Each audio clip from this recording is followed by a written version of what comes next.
BBC বাংলার television অনুষ্ঠান BBC প্রবাহে আপনাদের সবাইকে স্বাগত জানাচ্ছি। আমি শারমিন রমা। শুরুতেই দেখে নেব আজ কি থাকছে। উপদেষ্টাদের সেফ এক্সিটের প্রসঙ্গ কেন আলোচনায়? বাংলাদেশের রাজনীতিতে সেফ এক্সিটের আলাপ কখন কিভাবে এসেছে, বিগত দিনে কারা নিয়েছেন? জুলাই সনদ নিয়ে গণভোট ইস্যুতে কি হচ্ছে, কি আছে এই সনদে? স্বজনদের কাছে ফিরলেন ইসরায়েলি জিম্মি ও ফিলিস্তিনি বন্দীরা। যুদ্ধবিরতিকে স্থায়ী শান্তির পথে যাবে, এসব নিয়ে বাংলাদেশ ট্রেন্ডিং। সঙ্গে আছেন বিশ্ববিদ্যালয়ের শিক্ষক আসিফ মাহমুদ শাহান। তার কথা তো শুনবই, একই সাথে আপনারা মতামত জানাতে পারেন বিবিসি বাংলার ইউটিউব, ফেসবুক, ইনস্টাগ্রাম, এক্স হ্যান্ডেলে। এছাড়াও ভিজিট করুন বিবিসি বাংলার ওয়েবসাইট।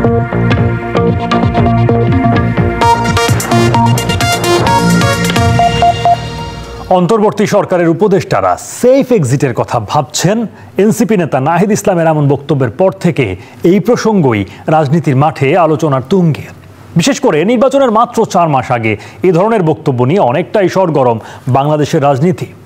কিন্তু এই সেফ এক্সিট আসলে কি, এবং বাংলাদেশের ইতিহাসে এর আগে কারা কখন সেফ এক্সিট নিয়েছেন? তানহা তাসনিমের প্রতিবেদন।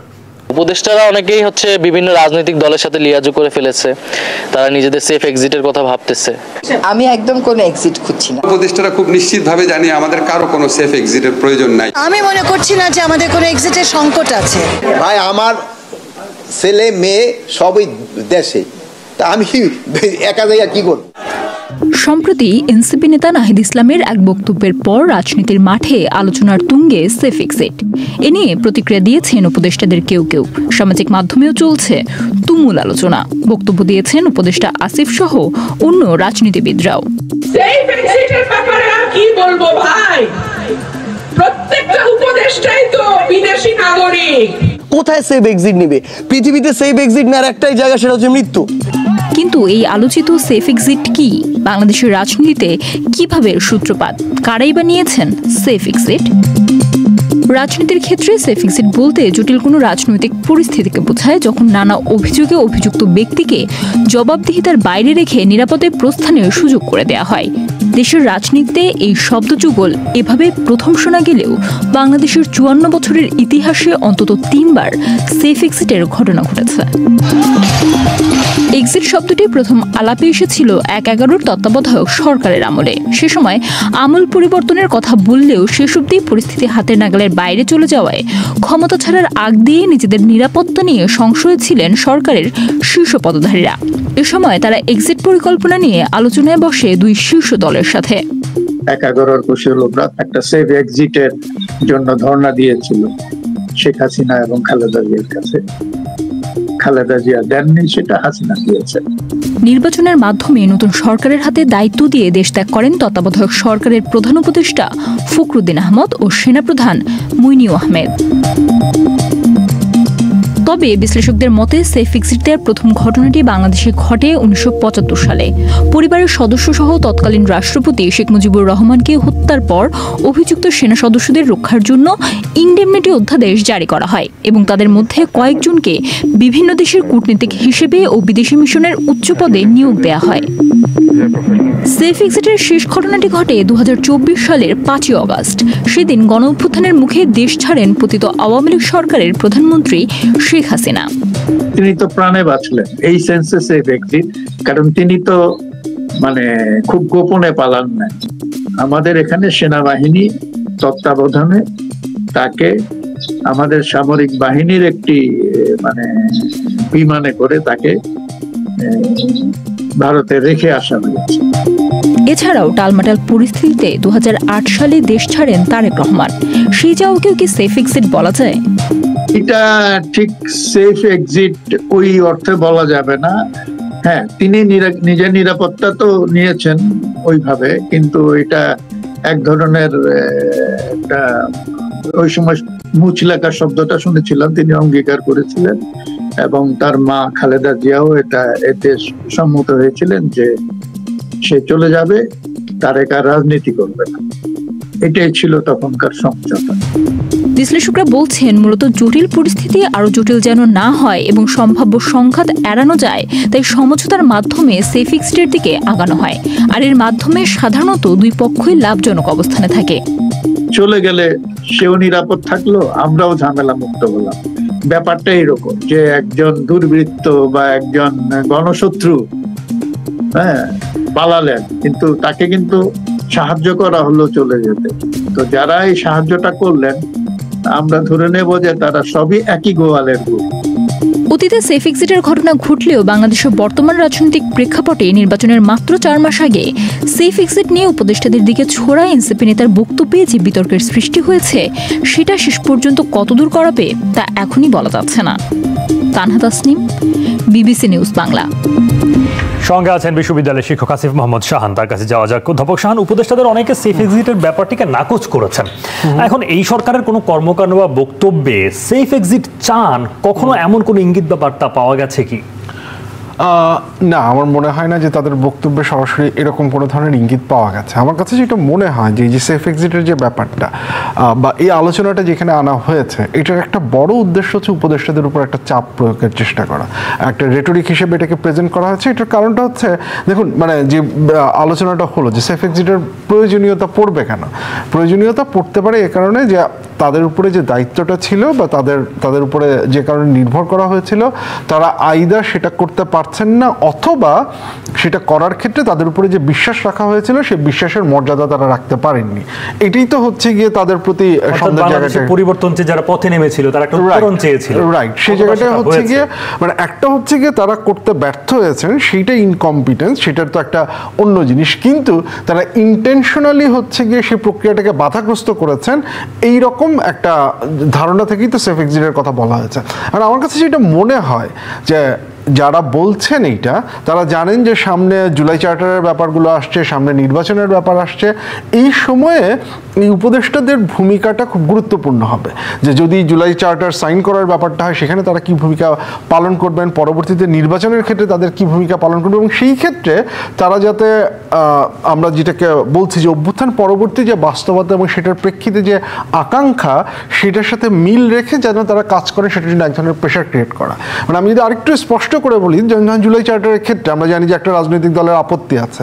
এখন উপদেষ্টারা এই ক্ষেত্রে দুটো ভূমিকা পালন করতে পারেন। একটা হচ্ছে তারা এই ক্ষেত্রে কোনো ধরনের ভূমিকাই পালন করলেন না, জুলাই চার্টারের কোনো চেঞ্জ হলো না, অথবা তারা অভ্যুত্থানের পক্ষ থেকে রাজনৈতিক দলগুলোর উপরেও চাপ প্রয়োগ করলেন যে যাতে তারা জুলাই চার্টারের মূল জায়গাগুলোকে হচ্ছে গিয়ে মেনে নেন।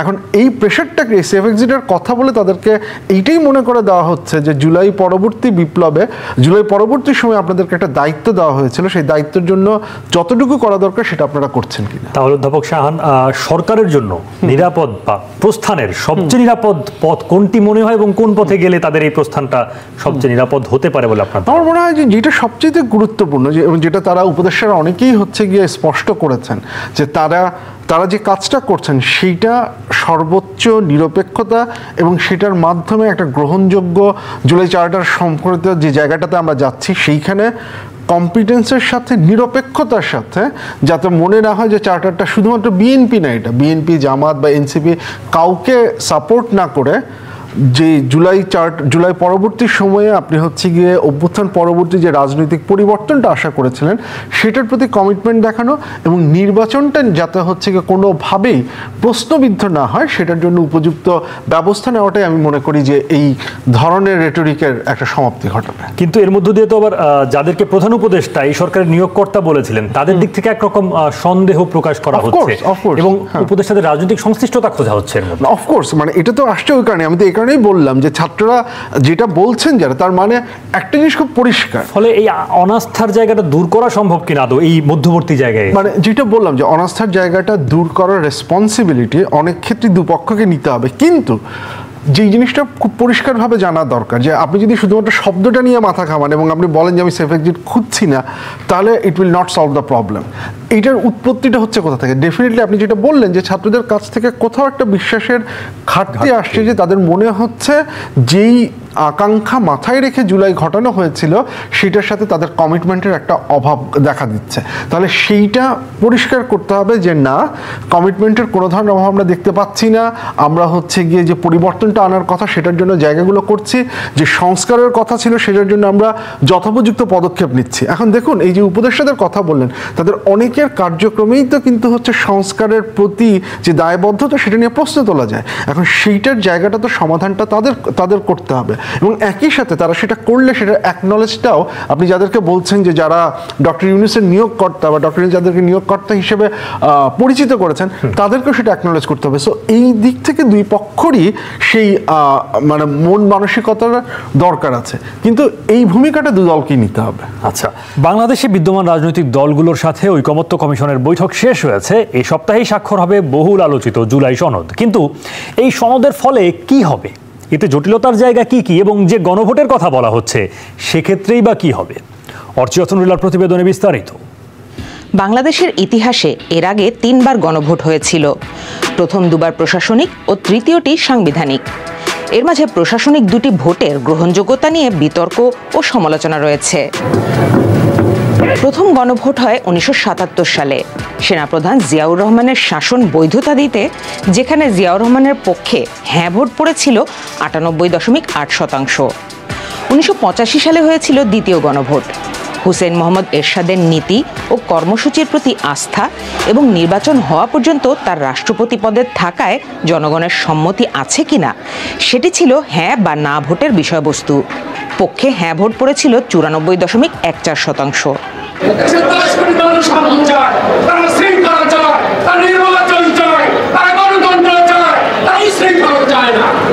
উনিশশো 1977 এবং 1985-তে যে দুটো গণভোট হলো, ও দুটো মূলত জিয়াউর রহমান সাহেব এবং এরশাদ সাহেবের ক্ষমতা দীর্ঘায়িত করার জন্যই তারা গণভোটটা নিলেন।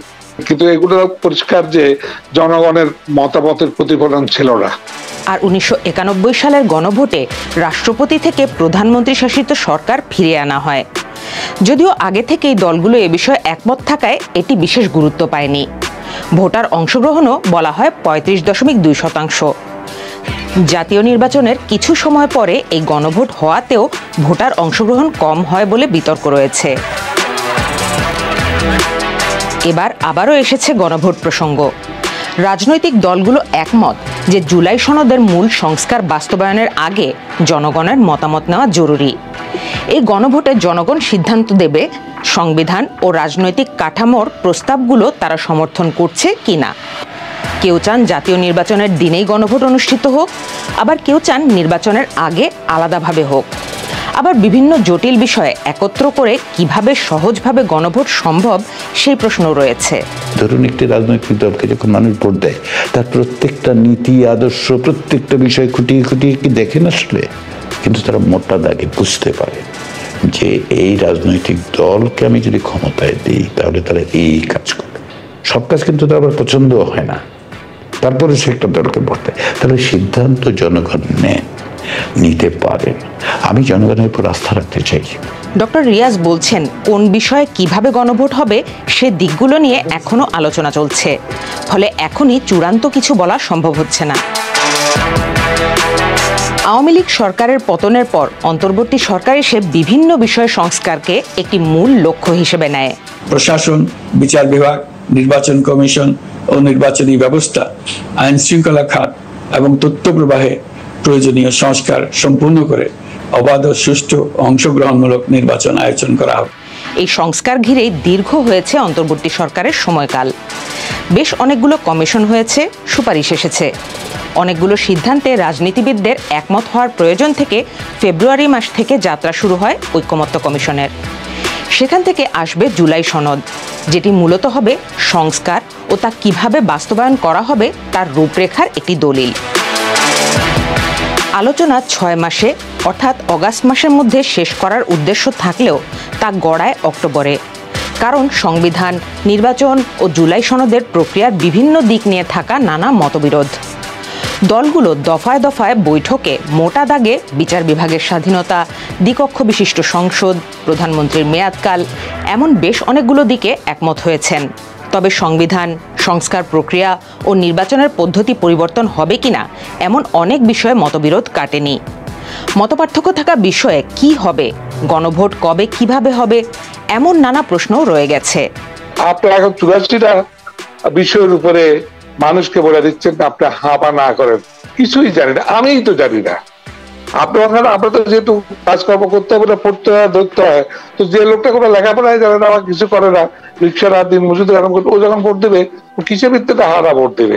আপনাকে হা না প্রত্যেকটা প্রশ্ন আপনার মানুষের সামনে দিতে হবে, কোন কোন বিষয়ে আপনি হা করাচ্ছেন, কোন কোন বিষয়ে আপনি না করাচ্ছেন। আমার পক্ষে হা বা না বুঝার কোনো রাস্তা থাকলো, আমি কিছুর উপরে হা করছি, কিছুর উপরে না করছি। এমন বহু ধরনের জটিলতা চড়াই উতরাই পার হয়ে 17ই অক্টোবর জুলাই সনদ স্বাক্ষরের দিন ঠিক করা হয়েছে।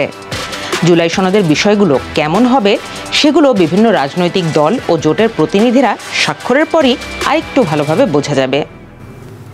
সঙ্গে আছেন বিশ্ববিদ্যালয়ের শিক্ষক আসিফ মোহাম্মদ শাহান।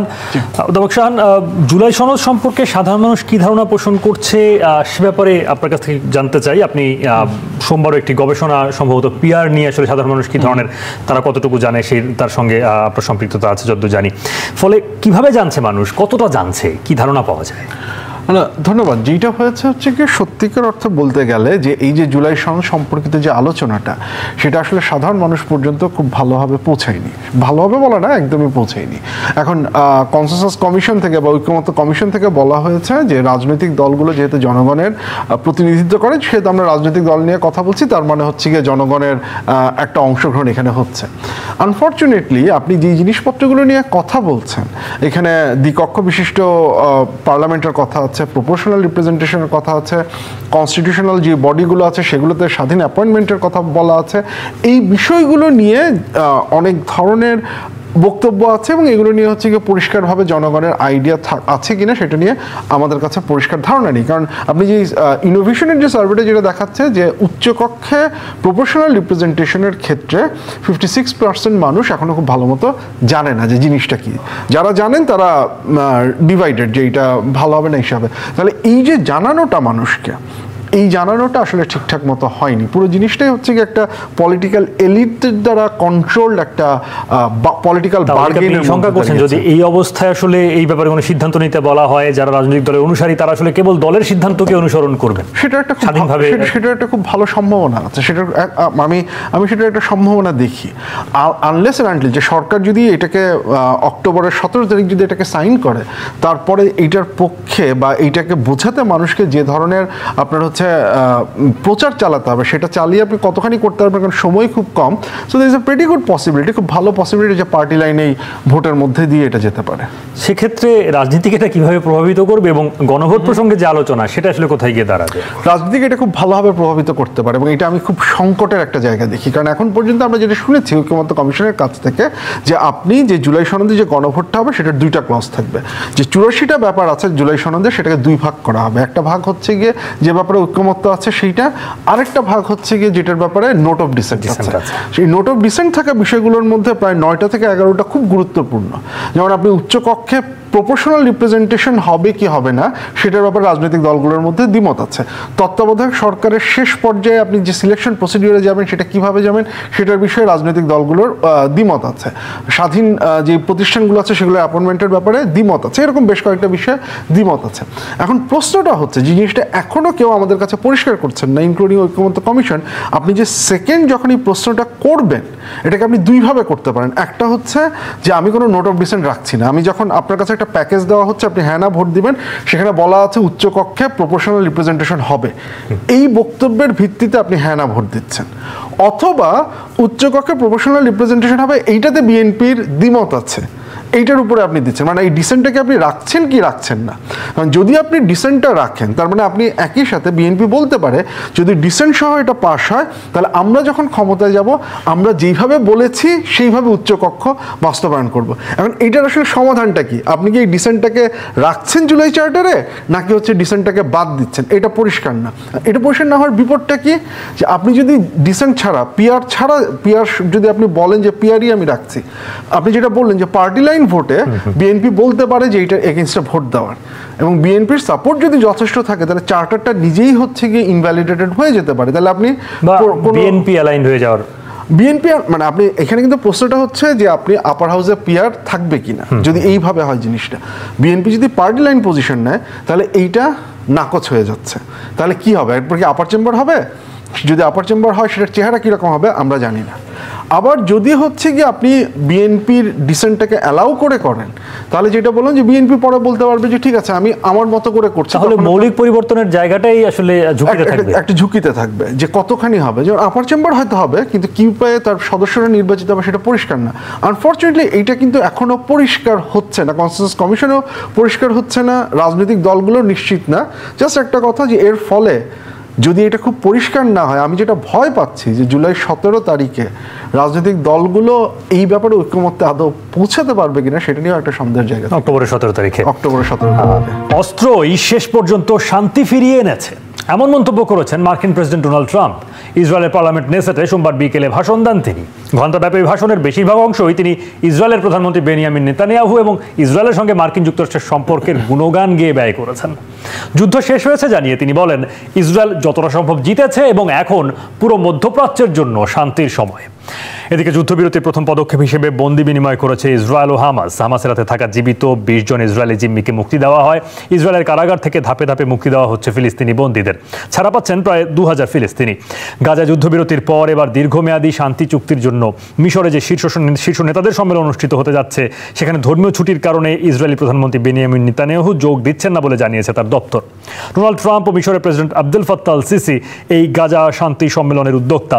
মিশরে এই বৈঠকে যারা যোগ দিচ্ছেন তাদের মধ্যে আছেন ব্রিটিশ প্রধানমন্ত্রী স্যার কিয়ার স্টারমার, ফ্রান্সের president Emmanuel Macron, German chancellor Friedrich Merz, ইটালির প্রধানমন্ত্রী জর্জিয়া মেলোনি এবং স্পেনের প্রধানমন্ত্রী পেড্রো সানচেজ।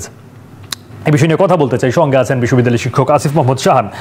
অধ্যাপক শাহান, এই যে যুদ্ধবিরতি এবং সেটা স্থায়ী শান্তির দিকে যাবে কিনা এসব নিয়ে আলোচনা হচ্ছে বটে, কিন্তু যে বিপুল সংখ্যক মৃত্যু, মানবিক সংকটের যে ঘটনা ঘটলো সেগুলোর জন্য ন্যায় বিচার বা ক্ষতিপূরণের ব্যাপার কতটা আলোচনায় আছে, আদৌ গুরুত্ব পাচ্ছে কিনা? আলোচনায় খুব বেশি যে আছে সেটা তো বলা যাচ্ছে না, সেটা তো গুরুত্ব পাচ্ছে সেটাও বলা যাচ্ছে না। আমরা জানি যে বেশ কিছু আন্তর্জাতিক আদালতে মামলার ব্যাপার আছে, সেটা নিয়ে আছে, কিন্তু এটা নিয়ে কতখানি জোর দেওয়া হবে যে যারা গণতন্ত্র এবং উদারতার কথা বলেন তারা এটার বিষয়ে আসলে কতখানি শেষ পর্যন্ত জোর দিবেন সেটা নিয়ে একটা সন্দেহ আছে, এবং সেই সন্দেহটা স্বাভাবিক না। আমরা আন্তর্জাতিক রাজনীতিতে পুরো জিনিসটাই কার ইন্টারেস্ট কে সার্ভ করছেন সেই জায়গাটাতে চলে যায়। সেই জায়গায় এই ন্যায় বিচার, মানবিকতা, উদারতা যাই বলেন না কেন, সেই পুরো জিনিসটাই হচ্ছে কি একটা আড়ালে চলে যায়। সেটা দেখতে পাচ্ছি আমি। ইসরায়েল ফিলিস্তিন প্রশ্নে স্থায়ী শান্তির সম্ভাবনা আপনি কতটা দেখেন এবং সেটা কিভাবে অর্জিত হতে পারে? দেখুন, আমি আন্তর্জাতিক সম্পর্ক বিষয় করি, কিন্তু আমার কাছে যেটা মনে হয়, আমি এই মুহূর্তে আমি এটার হচ্ছে কি খুব বড় ধরনের কোনো সম্ভাবনা যে এটা একটা স্থায়ী শান্তির দিকে যাবে আমার সেটা মনে হয় না। কিন্তু একটা গুরুত্বপূর্ণ ব্যাপার যেটা ঘটেছে, যে ইসরায়েলের যে স্ট্যান্ডিং সারা বিশ্বের কাছে, সেইটা একটা বড় ধরনের চ্যালেঞ্জের মুখে পড়েছে। মানে ইসরায়েলের যে অ্যাক্টিভিটি, যেটাকে মানে ডোনাল্ড ট্রাম্প এটাকে যেভাবেই প্রতিষ্ঠা করার চেষ্টা করুন না কেন, এটাকে যেভাবেই গুণগান গাওয়ার চেষ্টা করুন না কেন, এই জিনিসটা খুব স্পষ্ট যে মোটামুটি আপনি সোশ্যাল মিডিয়ায় বলুন, বিভিন্ন মিডিয়ার প্রচার হিসেবে বলুন, যে ঘটনাগুলো ঘটেছে তার একটা আমরা দেখতে পেয়েছি, এবং সেটার একটা ইম্প্যাক্ট ইসরায়েলের সামগ্রিক যে স্ট্যান্ডিং গ্লোবাল স্টেজে তার উপরে পড়বে। অলরেডি আমরা বেশ কিছু দেশ দেখেছি প্যালেস্টাইনকে স্বীকৃতি দেওয়ার জায়গায় চলে গেছে। তার মানে যে জনপদ বা গ্লোবাল যেই মতামত যেটা ছিল, যেটা একটা দীর্ঘ সময় পর্যন্ত ইসরায়েলের ধারণাটাকে সমর্থন দিয়ে আসছে যে ইসরায়েলের নিজেদেরকে রক্ষা করার অধিকার আছে, আমার ধারণা সেই জায়গায় একটা বড় ধরনের ক্র্যাক আমরা দেখতে পাচ্ছি, এবং এইটার একটা ইম্প্যাক্ট আমরা ভবিষ্যতে দেখতে পাবো। এমনকি ট্রাম্প আজকে যখন বক্তব্য ছিলেন সেই সময়টায় ইসরায়েলের পার্লামেন্টের দেখা গেছে তারা প্রতিবাদ জানাচ্ছেন, ফিলিস্তিনকে স্বীকৃতি দেওয়ার কথা বলছেন, কেউ কোনো সংসদ সদস্য। এই ঘটনাও ঘটেছে, অর্থাৎ ইসরায়েলের ভেতরে নিয়ে এক ধরনের জনমত। এবং নেতানিয়াহু নিজেও এটাকে কিভাবে এসে পড়বে, কারণ এখন যদি যুদ্ধ শেষ হয়ে যাচ্ছে, যেহেতু নেতানিয়াহু যে ব্যর্থতা বা যে সেগুলো ছিল, সেগুলো আমার ধারণা তাদের যে রাজনৈতিক বিরোধী দলগুলো আছে তারাও সামনে নিয়ে আসবেন, এবং সেটার একটা ইম্প্যাক্ট আমরা দেখতে পাবো। অধ্যাপক আসিফ মোহাম্মদ শাহান, অনেক ধন্যবাদ সময় দেওয়ার জন্য বাংলাদেশ টুডে। নির্বাচনের সময় যত ঘনিয়ে আসছে, ততই নির্বাচনী আমেজ ছড়িয়ে পড়ছে সব দিকে। নিজেদের পক্ষে ভোট টানতে জনসংযোগে দেখা যাচ্ছে বিভিন্ন দলের প্রার্থীদের। সাধারণ মানুষদের মধ্যেও নির্বাচন নিয়ে বাড়ছে আগ্রহ। দেশের কোন বিভাগে দলগুলোর অবস্থান কি, ভোটের রাজনীতিতে এগিয়ে আছে কারা, এসব জিজ্ঞাসা এখন সবার মনে। দেশের 8 বিভাগের ভোটারদের মধ্যে কোন দল কত শতাংশ ভোট টানতে পেরেছে এ নিয়ে 13 অক্টোবর একটি জরিপের ফলাফল প্রকাশ করেছে বেসরকারি পরামর্শক প্রতিষ্ঠান ইনোভেশন কনসাল্টিং। 2 থেকে 15 সেপ্টেম্বর পর্যন্ত এই জরিপে অংশ নিয়েছে 10,413 জন, যার মধ্যে শহর অঞ্চলের বাসিন্দা 69.5% এবং গ্রামাঞ্চলের মানুষ 30.5%। ইনোভেশন কনসাল্টিং এর জরিপ অনুযায়ী দেশের 8 বিভাগের মধ্যে 6টি বিভাগে এগিয়ে আছে বাংলাদেশ জাতীয়তাবাদী দল বিএনপি। এছাড়া একটিতে বাংলাদেশ জামায়াত ইসলামী ও একটিতে এগিয়ে আছে বাংলাদেশ আওয়ামী লীগ।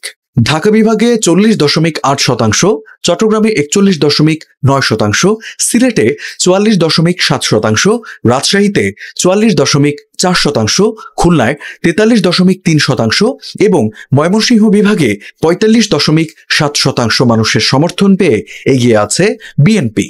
এদিকে রংপুর বিভাগে 43.4% মানুষের সমর্থন পেয়ে শীর্ষে অবস্থান করছে জামায়াতে ইসলামী, আর বরিশাল বিভাগে 31.9% মানুষের সমর্থন পেয়ে এগিয়ে আছে আওয়ামী লীগ। ইনোভেশন কনসাল্টিং এর জরিপে দেশের সবগুলো রাজনৈতিক দলকে অন্তর্ভুক্ত করা হয়নি। জরিপে তারা বিএনপি, জামায়াত, এনসিপি ও আওয়ামী লীগ সহ আরো 2-1টি দলের বিষয়ে জানতে চেয়েছে। ঢাকা বিভাগে 40.8% মানুষের সমর্থন পেয়ে শীর্ষে অবস্থান করছে বিএনপি। 25.8% মানুষ ভোট দিতে চায় আওয়ামী লীগকে।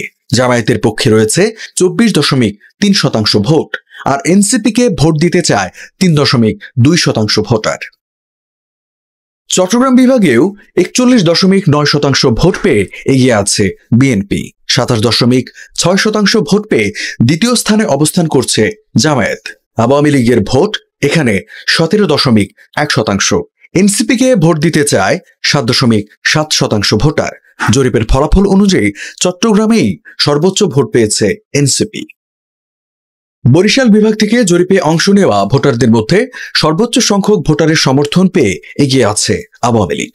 দলটির পক্ষে ভোট দিয়েছে 31.8% ভোটার। 29.1% ভোট পেয়ে দ্বিতীয় অবস্থানে আছে জামায়াত ইসলামী। বিএনপি পেয়েছে 28.7% ভোট, আর এনসিপিকে ভোট দিয়েছে 3.9% মানুষ। ইনোভেশন কনসাল্টিং এর জরিপের ফলাফল বলছে খুলনায় বিএনপির পক্ষে ভোট দিয়েছে 43.3% ভোটার। জামায়াত পেয়েছে 30.1%, আওয়ামী লীগ 18.3% এবং এনসিপি 3.6%। খুলনায় এগিয়ে আছে বিএনপি। 44.4% ভোট পেয়ে রাজশাহীতেও এগিয়ে আছে বিএনপি। জামায়াত পেয়েছে 40.9%, আওয়ামী লীগ 9.2% এবং এনসিপি 2.2% ভোটারের সমর্থন। রংপুর বিভাগে 43.4% ভোট পেয়ে এগিয়ে আছে জামায়াতে ইসলামী। 36.7% ভোট পেয়েছে বিএনপি। আওয়ামী লীগ পেয়েছে 12.5% এবং এনসিপি পেয়েছে 1.2% ভোট। 45.7% ভোট পেয়ে ময়মনসিংহ বিভাগে শীর্ষ অবস্থান করছে বিএনপি। 25.8% ভোট পেয়ে দ্বিতীয় স্থানে অবস্থান করছে জামায়াত। এই বিভাগের জরিপে 17.3% ভোট পেয়েছে আওয়ামী লীগ, আর 4.7% ভোটারের রায় এনসিপির পক্ষে। সিলেট বিভাগেও 44.7% ভোটারের রায় পেয়ে শীর্ষ অবস্থান করছে বিএনপি। 29.6% ভোট পেয়ে দ্বিতীয় অবস্থানে রয়েছে জামায়াত, আর আওয়ামী লীগ পেয়েছে 14% ভোট। ইনোভেশন কনসাল্টিং এর জরিপে এনসিপিকে ভোট দিয়েছে 3.4% ভোটার। এদিকে ইনোভেশন কনসাল্টিং এর রিপোর্ট বলছে জাতীয় সংসদের উচ্চকক্ষে আনুপাতিক প্রতিনিধিত্ব বা পিআর পদ্ধতি সম্পর্কে শোনেনি কিংবা ধারণা নেই 78% নারী এবং 46% পুরুষ ভোটারের। তবে 27% পুরুষ এবং 15.5% নারী ভোটার বলেছেন তারা পিআর চান। সবাইকে শুভকামনা জানিয়ে আমি শারমিন রমা এখানেই বিদায় নিচ্ছি। ভালো থাকবেন।